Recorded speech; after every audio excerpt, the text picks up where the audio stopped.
Good morning friends. आज हम ribosome के बारे में जानते हैं, स्टडी करते हैं। राइबोसोम का एक सिनॉप्सिस है। Introduction, history, definition, structure, composition, types of ribosome, function of ribosome, conclusion and reference. First, introduction. Ribosome का इंट्रोडक्शन जान लेते हैं। सभी सजीव कोशिकाओं के साइटोप्लाज्म में पाई जाने वाली असंख्य छोटी छोटी कणों के समान संरचनाएं राइबोसोम कहलाते हैं। इसके अतिरिक्त राइबोसोम सेल में उपस्थित कोशिकाओं जैसे माइटोकॉन्ड्रिया के ध्रुव तथा एंडोप्लाज्मिक रेटिकुलम और क्लोरोप्लास्ट में पाई जाती है। राइबोसोम सेल्स में प्रोटीन का संश्लेषण करते हैं, इसलिए इन्हें प्रोटीन की फैक्ट्री के नाम से जाना जाता है। राइबोसोम एक संदेश धारक राइबोसोम न्यूक्लिक अम्ल mRNA के साथ जुड़ा रहता है।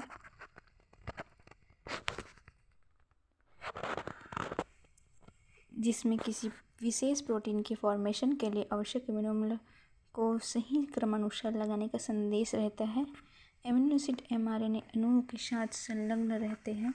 इस प्रकार राइबोसोम प्रोटीन के संश्लेषण में तो सहायता करता है, बल्कि लिपिड के मेटाबॉलिक क्रियाओं में भी सहायता करता है। राइबोसोम के परिमाण एवं आकृति में पर्याप्त समरूपता पाई जाती है। जंतु एवं पौधों की सेल्स में इनका आकार 50 एंगस्ट्रॉम से 200 एंगस्ट्रॉम तक होता है। आकृति में राइबोसोम चपटे एवं गोलाकार होते हैं। हिस्ट्री जान लेते हैं। राइबोसोम की खोज किसने की, ये सब हिस्ट्री के अंतर्गत जान लेते हैं। राइबोसोम ने रॉबिन्सन एंड ब्राउन ने सन 1953 में सबसे पहली बार राइबोसोम को प्लांट सेल में सेम के जड़ की कोशिका में देखा तथा जॉर्ज पैलेट ने सन 1955 में इसे एनिमल सेल्स में देखा। राइबोसोम इतने छोटे कोशिकांग थे कि इन्हें खोजने के लिए इलेक्ट्रॉन माइक्रोस्कोप की आवश्यकता पड़ी और इन्हें इस खोज के लिए नोबेल पुरस्कार से सम्मानित किया गया। इन सूक्ष्म कणों को राइबोसोम नाम वैज्ञानिक रिचर्ड बी रॉबर्ट्स ने दिया था। डेफिनेशन।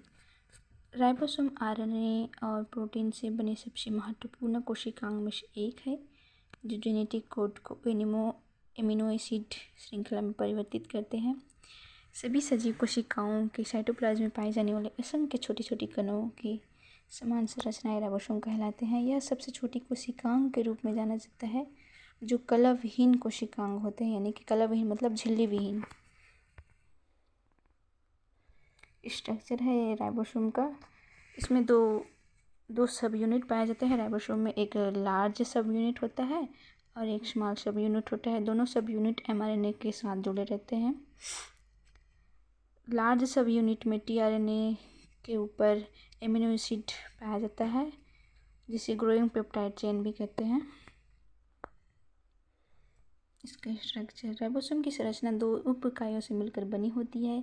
छोटी इकाई 70S की आकृति अंडाकार एवं बड़ी इकाई 80S आकृति गुंबद के आकार जैसी होती है। छोटी उप इकाई व बड़ी उप इकाई क्रमशः mRNA को tRNA से जोड़ने का काम करती है।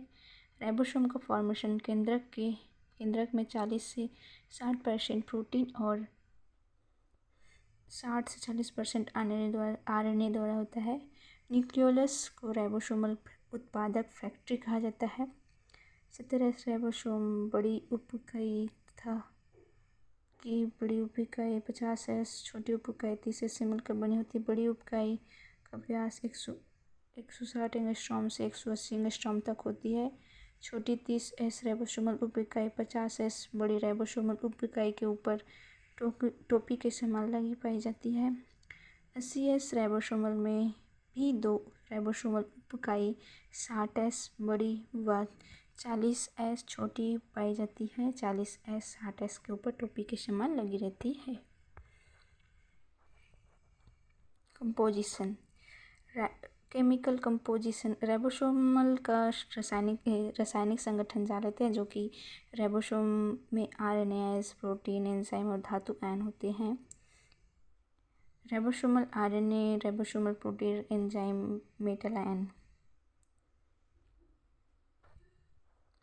राइबोसोमल RNA, इसमें मौजूद RNA को राइबोसोमल RNA कहा जाता है।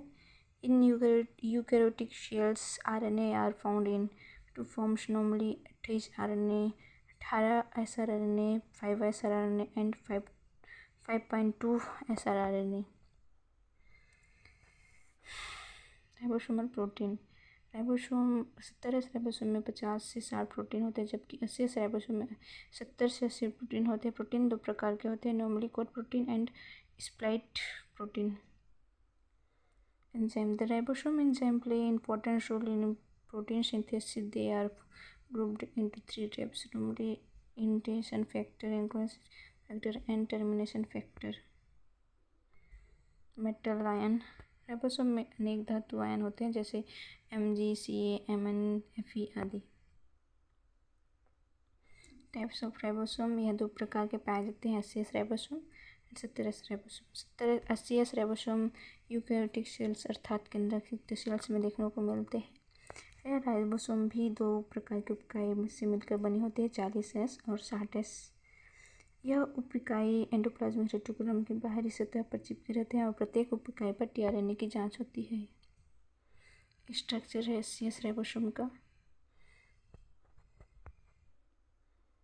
70S ribosome. प्रोकैरियोटिक सेल्स में 70 प्रकार के राइबोसोम पाए जाते हैं, 70 प्रकार के, जो दो उपइकाई 50S और 30S उपइकाइयों से मिलकर बनी होती है।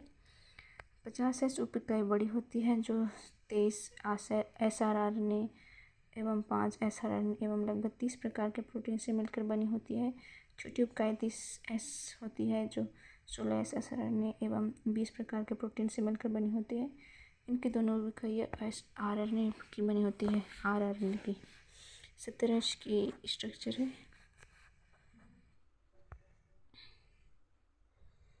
दोनों में अंतर 80S और 70S के राइबोसोम में। 80S राइबोसोम यूकैरियोटिक सेल में उपस्थित होती है, जबकि 70S राइबोसोम प्रोकैरियोटिक सेल में उपस्थित रहती है। 80S राइबोसोम का आकार बड़ा होता है, 22 nm का होता है, जबकि 70S का आकार छोटा होता है, 18 nm का होता है। 80S दो उपइकाई 60S और 40S से मिलकर बनी होती है, जबकि 70S 50S और 30S से मिलकर बनी होती है। 80S राइबोसोमल प्रोटीन की संख्या 70 होती है, जबकि 70S में राइबोसोमल प्रोटीन की संख्या 55 होती है। 80S में एमिनो एसिड की संख्या 16,000 होती है, जबकि 70S में एमिनो एसिड की संख्या 8,000 होती है। 80S राइबोसोम का वजन 4.0 से 4.5 मिलियन डाल्टन होता है, जबकि 70S राइबोसोम का वजन 2.7 से 3.0 मिलियन डाल्टन होता है। 80S राइबोसोम का संश्लेषण न्यूक्लियोलस के अंदर होता है, जबकि 70S राइबोसोम का संश्लेषण प्रोटीन के साइटोप्लाज्म के अंतर्गत होता है। फंक्शन ऑफ राइबोसोम, यानी कि इसका कार्य, राइबोसोम के कार्य क्या क्या है उसका जान लेते हैं। राइबोसोम का सबसे महत्वपूर्ण कार्य प्रोटीन संश्लेषण होता है। इसके अतिरिक्त राइबोसोम के द्वारा प्रोटीन का निर्माण होता है। प्रोटीन की छोटी इकाई अमीनो अम्ल, अतः अमीनो अम्लों को जोड़ने का कार्य राइबोसोम करता है। 20 प्रकार के अमीनो अम्ल को श्रृंखलाबद्ध तरीके से जोड़ने का कार्य राइबोसोम करता है। राइबोसोम प्रोटीन संश्लेषण में तो सहायता करता है, साथ ही साथ लिपिड की उपापचय क्रिया में भी सहायता करता है।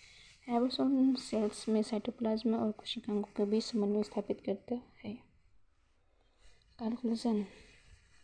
राइबोसोम सजीव कोशिकाओं के साइटोप्लाज्म में स्थित बहुत ही सूक्ष्म कण होते हैं, जिनकी प्रोटीन संश्लेषण में महत्वपूर्ण भूमिका है। ये अनुवांशिक पदार्थ के संकेतों को प्रोटीन श्रृंखला में परिवर्तित करते हैं।